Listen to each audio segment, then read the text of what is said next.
बिना किसी देरी के। गुरु द्रोणाचार्य का जन्म स्थल है, कहां पर है? कंपिल, फर्रुखाबाद उत्तर प्रदेश। कंपिल, फर्रुखाबाद यूपी। बौद्ध तीर्थ स्थल संकिसा अवस्थित है, फर्रुखाबाद उत्तर प्रदेश। फर्रुखाबाद उत्तर प्रदेश। पांचाल घाट अवस्थित है, फर्रुखाबाद उत्तर प्रदेश। रामनगरिया का मेला कहां लगता है? फर्रुखाबाद उत्तर प्रदेश। रामनगरिया का मेला लगता है।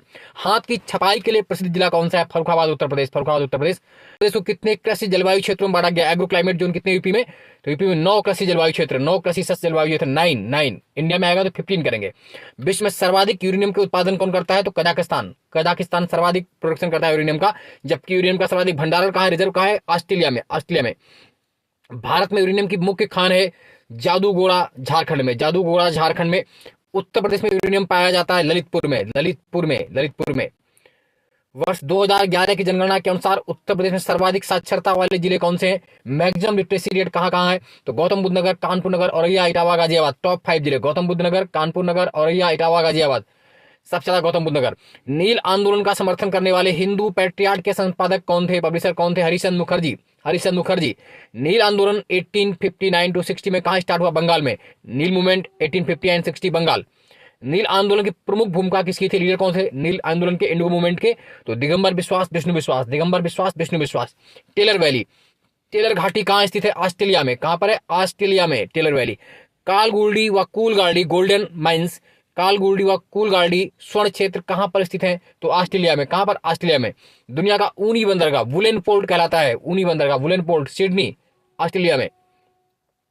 पारिस्थितिकी तंत्र की संकल्पना अथवा इस शब्द का सर्वप्रथम प्रयोग किसने किया था? तो एच.जी. टांसले के द्वारा, एच.जी. टांसले। साइनोकोबालामिन किस विटामिन का नाम है? तो B12 is known as cyanocobalamin, scientific name. Ellora में स्थित गुफाओं तथा शैलकृत मंदिरों का संबंध किससे है? तो एलोरा में जो गुफाएं और टेम्पल्स बने वो हिंदू, बौद्ध तथा जैनों थे। हिंदू, बौद्ध और जैन धर्म तीनों संबंधित है। बाघ गुफाएं कहां है? बाघ केव्स कहां पर है? एमपी में। पाताल भुवनेश्वर गुफाएं कहां स्थित है? पाताल भुवनेश्वर केव्स, उत्तराखंड। किस मुगल शासक के दरबार में हिंदू मनसबदार सर्वाधिक थे? मैक्सिमम हिंदू मनसबदार किसमें थे? औरंगजेब के समय, औरंगजेब 33%। कौन सा आर्टिकल संसद को अंतरराष्ट्रीय समझौतों को लागू करने के लिए विधि निर्माण की शक्ति प्रदान करता है? तो जो अंतरराष्ट्रीय इंटरनेशनल एग्रीमेंट्स होते हैं उनको लागू करने के लिए आर्टिकल 253, अनुच्छेद 253। नागरिकता पंजीकरण प्रणाली के अंतर्गत कितने दिन के भीतर जन्म तथा मृत्यु की घटना को पंजीकृत करना कानूनी रूप से अनिवार्य होता है? डेथ और बर्थ दोनों के लिए? तो 21 डेज, 21 दिनों के लिए, 21 दिनों भीतर अनिवार्य रूप से पंजीकृत कराना होता है। कौन सी संस्था सतत विकास लक्ष्यों के लिए नोडल एजेंसी है भारत में? तो एसडीजी, जो सस्टेनेबल डेवलपमेंट गोल के भारत में जो नोडल एजेंसी कौन सी है? नीति आयोग। कौन सी? नीति आयोग। नीति आयोग की स्थापना कब हुई थी? 1 जनवरी 2015, 1 जनवरी 2015 को योजना आयोग प्लानिंग कमीशन के स्थान पर। तुलसी के पौधों का औषधि महत्व किन तत्वों की उपस्थिति कारण होता है? तो तुलसी के पौधों का औषधि महत्व फिनाल व फ्लोवोनाइड, फिनाल व फ्लोवोनाइड की वजह से। तुलसी का वैज्ञानिक नाम क्या है? साइंटिफिक नेम क्या है? ऑक्सीमम सेक्टस, ऑक्सीमम सेक्टस। औषध की जननी, मदर ऑफ मेडिसिन किसे कहते हैं? तुलसी को, मदर ऑफ मेडिसिन तुलसी को। प्रधानाशी, प्रत्याक्षीकारक, कफोस्तारक, सब में लाभदायक है तुलसी। उत्तर प्रदेश का एकमात्र डिस्ट्रिक्ट जो हिमाचल प्रदेश से लगता है, Saharanpur. One district attached by in Himachal, Saharanpur, Himachal से लगता है सहारनपुर। औंधी ताल, वाराणसी। औंधी लेक, वाराणसी। कछुआ वन्यजीव विहार, Kachhua wildlife sanctuary, Varanasi, Banaras. Nakatiya Mela, Nakatiya Mela, Varanasi. Govind Ballabh Pant Sagar dam Rihand में है, पिपरी में, सोनभद्र। किस नदी पर? रिहंद नदी पर, पिपरी, सोनभद्र। ओबरा डैम, ओबरा डैम रिहंद नदी पर, रॉबर्ट्सगंज, सोनभद्र, रिहंद नदी पर, रॉबर्ट्सगंज, सोनभद्र। उत्तर प्रदेश में अधिकतम वन क्षेत्र वाले जिले कम सा हैं? कौन कौन से हैं? Sonbhadra, Lakhimpur Kheri, Mirzapur, Pilibhit, Chitrakoot. Top 5 Sonbhadra, Lakhimpur Kheri, Mirzapur, Pilibhit, Chitrakoot. Maximum forest area वाले डिस्ट्रिक्ट। मिनिमम फॉरेस्ट एरिया, न्यूनतम वन क्षेत्र वाले डिस्ट्रिक्ट कौन से हैं? Bhadohi, Mau, Mainpuri, Sant Kabirnagar. Bhadohi, Mau, Mainpuri, Sant Kabirnagar, this is the minimum forest cover areas. Maximum Sonbhadra, minimum Bhadohi. Uttar Pradesh में अधिकतम प्रतिशत वन क्षेत्र वाले जिले कम सा है? Maximum percentage of forestry cover, अधिकतम प्रतिशत वन क्षेत्र का Sonbhadra, Chandauli, Pilibhit, Mirzapur, Chitrakoot. Sonbhadra, Chandauli, Pilibhit, Mirzapur, Chitrakoot. Minimum percentage of forest Bhadohi, Mainpuri, Deoria, Budaun. Bhadohi, Mainpuri, Deoria, Budaun. Nitrogen स्थिरीकरण जीवाणु किन पौधों की जल के साथ संयोजन करते हैं? तो दलहनी पौधों के साथ। किसके साथ? दलहनी, जो पल्सेस वाली। नाइट्रोजन स्थिरीकरण जीवाणु वायुमंडलीय नाइट्रोजन को नाइट्रेट में परिवर्तित कर देते हैं। इन जीवाणुओं क्या कहते हैं? तो राइजोबियम। क्या कहते हैं? राइजोबियम। वायुमंडल में सर्वाधिक मैक्सिमम कौन सी गैस पाई जाती है? नाइट्रोजन, 78.78%। 1658 1658 में औरंगजेब व दारा सिकोह के मध्य कौन सा युद्ध हुआ था? कौन सा वार हुआ था? धर्मत का युद्ध, बैटल ऑफ धर्मत। भारत के संविधान सभा की अंतिम बैठक हुई थी 24 जनवरी 1950 को, 24 जनवरी 1950 को किसी सांसद को कितने दिन संसद में अनुपस्थित रहने पर अयोग्य घोषित कर सकते हैं? तो मिनिमम अगर लगातार 60 डेज तक नहीं आया कोई भी पार्लियामेंट्स का मेंबर या विधानसभा मेंबर, तो उसे अयोग्य घोषित किया जा सकता है कितने दिन के बाद? 60 दिन के बाद लगातार एब्सेंट रहने पर। 1904 में पूना में अभिनव भारत की स्थापना किसने की थी? अभिनव भारत 1904 पूना में बीडी सावरकर, विनायक दामोदर सावरकर। 1899 में अभिनव भारत संग्राम किस नाम जानते थे? तो पहले मित्र मेला था 1899 में, मित्र मेला 1899 में, बाद में 1904 में यही अभिनव भारत संगठन हो गया था, बीडी सावरकर, विनायक दामोदर सावरकर। नेक्स्ट है ब्राजील में विशाल कहवा बागानों क्या कहते हैं? फेजेंडा। जो वहां पर कहवा बागान है, प्लांट्स हैं, उन्हें फेजेंडा कहते हैं। ब्राजील में काफी बंदरगाह किसे कहते हैं? Coffee port, Santos Brazil, coffee port. विश्व की सबसे बड़ी कॉफी मंडी है Sao Paulo, Brazil, Sao Paulo, Brazil. Maximum गन्ने का उत्पादन कहां होता है? ब्राजील, चीनी का, ब्राजील। हालांकि अब आंकड़े बदल गए हैं, सर्वाधिक गन्ने उत्पादन इंडिया में। विश्व की सबसे बड़ी रिवर कौन सी? Amazon, longest biggest river of the world, Amazon, Brazil. सबसे लंबी नदी Nile, Africa, longest river Nile. अगर लंबी पूछेंगे तो नील करेंगे, बड़ी तो अमेजन।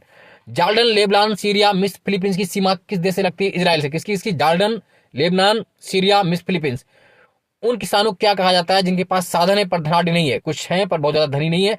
बुल कैपिटलिस्ट, बैल पूंजीपत, बुल कैपिटलिस्ट या बुल कैपिटलिस्ट।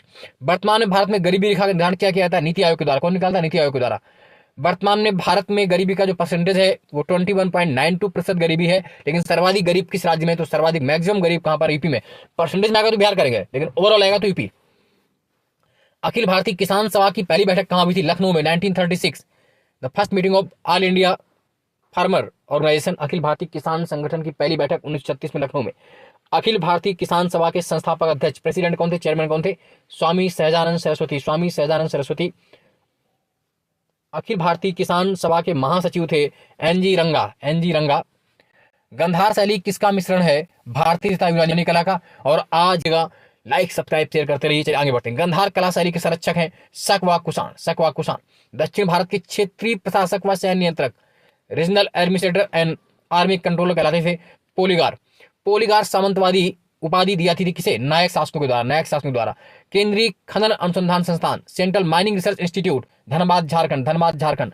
सबसे बड़ी कोयले खान है, कोल माइंस है, झरिया धनबाद झारखंड।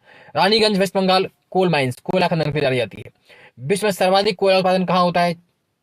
तो चाइना में। अगुलास जलधारा जो गर्म जलधारा को बहती है कहां? दक्षिण हिंद महासागर में। अगुलास जो करंट है वो कैसी गर्म है? कहां पर? साउथ इंडियन ओशियन, दक्षिण हिंद महासागर में। जब कोई जलधारा विषुवत रेखा से ध्रुवों की ओर जाती है तो कैसी होती है? ये टाइपिंग में मिस्टेक है। विषुवत रेखा से ध्रुवों की ओर जाएगी तो वो ठंडी नहीं होती, वो कैसी होती? गर्म जलधारा। मिस्टेक हो गई टाइपिंग में, गर्म जलधारा कर लीजिए। जब कोई जलधारा ध्रुवों से विषुवत रेखा की ओर जाती है तो कैसी होती? ठंडी, याद रखिए। From equator to poles that is warm current, from poles to equator that is cold current. यानी कि विषुवत रेखा से ध्रुवों की ओर जाएगी तो गर्म होगी और ध्रुवों से आएगी विषुवत रेखा की ओर तो ठंडी होगी, इसलिए इसको उल्टा लिख गया उसमें। अधिकांश मौसमी गतिविधियां किस वायुमंडलीय परत में संपन्न होती हैं? क्षोभमंडल में, ट्रोपोस्फियर में। ओजोन परत पाई जाती है समताप मंडल, ओजोन लेयर समताप मंडल, स्ट्रेटोस्फियर में। सर्वाधिक ओजोन परत पाई जाती है समताप मंडल, स्ट्रेटोस्फियर में। सबसे कम ओजोन परत पाई जाती है क्षोभ मंडल में, लगभग 10%, 90% पाई जाती है स्ट्रेटोस्फियर में।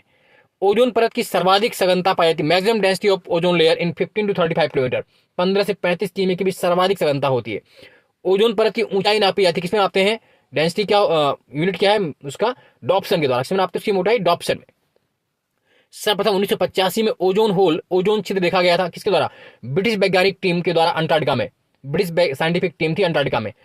उत्तर प्रदेश में सर्वाधिक लिंगानुपात वाले जिले क्रमशः है, मैक्सिमम सेक्स रेशियो किन डिस्ट्रिक्ट का है यूपी में? तो क्रमशः जौनपुर, आजमगढ़, देवरिया, प्रतापगढ़। कितना है इनका सेक्स रेशियो? तो जौनपुर का 1024, जौनपुर 1024, आजमगढ़ 1019, 1019, देवरिया 1017, 1017, प्रतापगढ़ 998, 998। मैक्सिमम लिंगानुपात सेक्स रेशियो सर्वाधिक जौनपुर का 1024। 2011 की जनगणना के अनुसार भारत का लिंगानुपात कितना है? 943, 943। 2011 की जनगणना के अनुसार सर्वाधिक लिंगानुपात मैक्सिमम सेक्स रेशियो किस राज्य का है? तो वो केरल का 1084। केंद्रीय आलू अनुसंधान केंद्र, central potato research centre, Kufri Shimla में। उत्तर प्रदेश का आलू अनुसंधान केंद्र कहां पर है? मेरठ में। यूपी का आलू रिसर्च सेंटर कहां पर? मेरठ में। उत्तर प्रदेश में वन अनुसंधान संस्थान, UP forest research institute, Kanpur. Uttar Pradesh में दियासलाई उद्योग, माचिस इंडस्ट्री, बरेली। जब किसी झील की तली से उठकर वायु का बुलबुला ऊपर आएगा तो उसका आयतन क्या होगा, बढ़ेगा या घटेगा, इंक्रीज होगा डिक्रीज होगा? तो जब ऊपर आएगा तो उसका आयतन क्या हो जाएगा, इंक्रीज होगा, बढ़ेगा। वायु वेग नापते हैं किसमें, एनीमोमीटर में, एनीमोमीटर से। भारतीय रिजर्व बैंक द्वारा सरकार के अतिरिक्त खर्चों के लिए फंड जुटाने हेतु ट्रेजरी बिल क्या किए जाते हैं, बेचे जाते हैं, बेचे जाते हैं। भारतीय रिजर्व बैंक की स्थापना कब हुई था, इसका मुख्यालय कहां? रिजर्व बैंक की स्थापना 1 अप्रैल 1935 को हुई थी, 1 अप्रैल 1935, recommendation by Hilton young committee. And इसका मुख्यालय कहां पर है, मुंबई में, मुंबई में। लोकसभा का कोरम कितने मेंबर्स का होता है? लोकसभा कोरम 1/10, कुल मेंबर का 1/10 सदस्यों का कोरम होता है, आर्टिकल 103 के तहत। सर्वप्रथम किसने गहन परिस्थितिकी, डीप इकोलॉजी, गहन परिस्थितिकी का प्रयोग किया था? अर्नीस्ट नेस ने 1973, अर्नीस्ट नेस ने 1973। इस तरह यह समाप्त हुआ आज के